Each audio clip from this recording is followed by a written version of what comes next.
friends. I'm Jennifer All, and today's Daily Hope comes from Psalm 22, which starts, my God, why have you forsaken me?"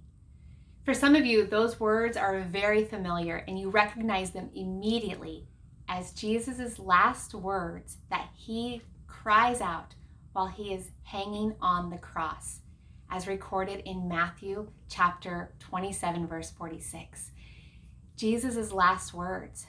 These always struck me because I thought, does Jesus really feel abandoned by God, that God has left him in his greatest hour of need? But to be honest, I've felt that way. Even as a believer, there are moments in my life where I have felt like God has been silent, and I have wondered, has he left me? Has he abandoned me? But knowing that Jesus was quoting Psalm 22 and pointing us here has changed how I view those last words. It's changed how I read this psalm. Because as I look at this psalm, yes, it starts with that cry of despair, but it ends in a very different place. And all the while, Jesus is pointing us to these prophecies that were written centuries before, that were being fulfilled in that moment while he was being crucified. It talks about how people will mock and hurl insults at this person, that they're crying out, "If you trust in God, let God rescue you." The same kinds of mocking tones that they said to Jesus. It says, "I am poured out like water and all my bones are out of joint. They divide my garments among them and then cast lots for my clothing." Jesus is linking himself with the Messiah figure that these verses point towards.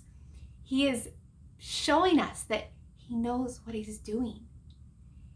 And what's more, he is helping us realize the soul's journey that goes from despair to faith, hopeless to confident assurance.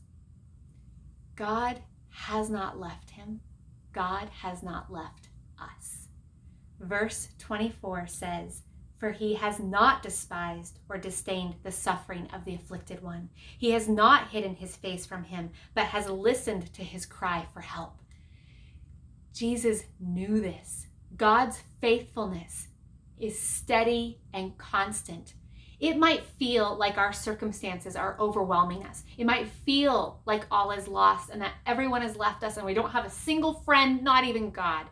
It might feel that way, but God's faithfulness is beyond the present moment. It's beyond our feeling, because God is working our story to something so much bigger than the single moment. He is writing an arc of salvation and hope and faithfulness. So much so that in verse 27, the psalm ends with these words, "All the ends of the earth will remember and turn to the Lord, and all the families of the nations will bow down before him. For dominion belongs to the Lord, and he rules over the nations. Posterity will serve him. Future generations will be told about the Lord. They will proclaim his righteousness to a people yet unborn, for he has done it." God's faithfulness is so good, so rich, so satisfying that future generations are still praising him for it. For he has done it.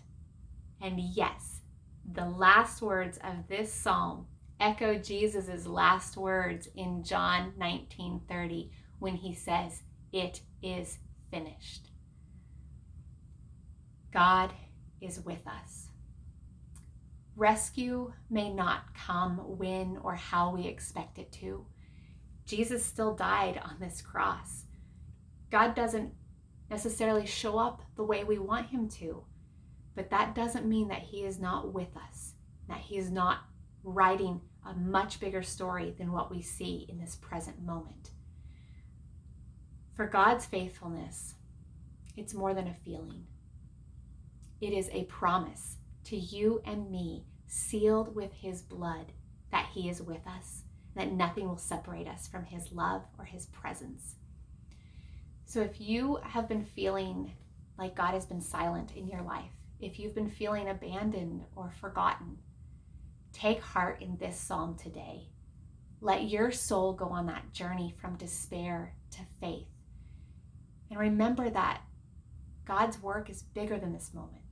He is putting all these things together and writing an amazing story that future generations are going to be singing about. Take heart in that today, my friends. And to all you ladies out there, I invite you to join us for our women's Bible study that's starting right now this fall. It's on this very subject, God's faithfulness. We're going to be looking at the story of Abraham in the book of Genesis to highlight how God's faithfulness transforms us to be a faithful people. So I hope that you join us. Register right now online. And to everyone else, I hope that I see you soon.